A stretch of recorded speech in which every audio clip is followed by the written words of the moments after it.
Hi, my name is Adam Rascon, and I'm going to be talking to you about the literacy strategy called Password. So, Password is a engaging strategy formatted in the manner of a game, similar to classic game shows like Jeopardy! In this game, a group of students select a few keywords that have been working on with the teacher and write them on a whiteboard. Then a student from another group is blindfolded or just doesn't look at another group's whiteboard. The student is timed and the entire class collectively shouts out clues so that the student is able to correctly identify the keywords before time runs out. So here's a handout of how you could conduct this with a class. So these are handouts that you would give to a group. It would give them the directions right here, so it tells them what they need to do. Gives them 3 boxes to write the keywords that they choose here, and then the names of the group members up here so that we know who's in each group. And this is what they'd be using to play the game.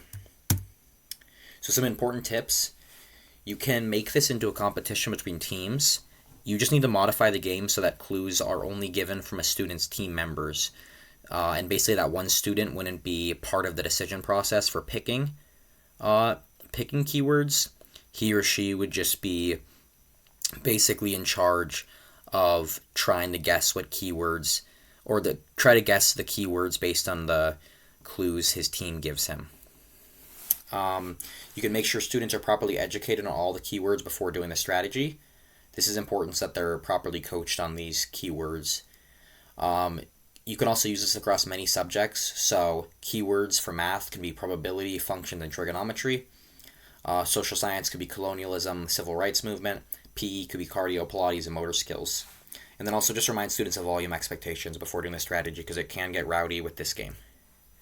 My experience. So this strategy was better than I noticed with any of my previous games assignments. So it seems like students were really engaged with this because it was a game, so it was very fun for them. It's also a better way of reminding them and teaching them keywords because it's less boring and routine as just telling them over and over again. They really drill it in their mind because they're enjoying the process.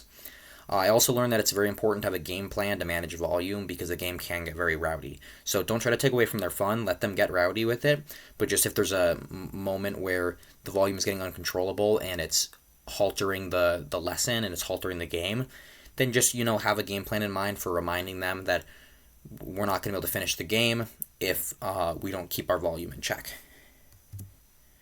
And then how this connects to the literacy TPEs. So Password relies upon the literacy TPE effective expression by having students define keywords and explain those keywords to their peers without directly mentioning the word. This is useful for developing defining skills, especially in a group setting where students can explain those terms to others. So it's really important about conveying that information that we gain from the effective expression, especially in peer groups. And that's all for my presentation. Thank you for listening.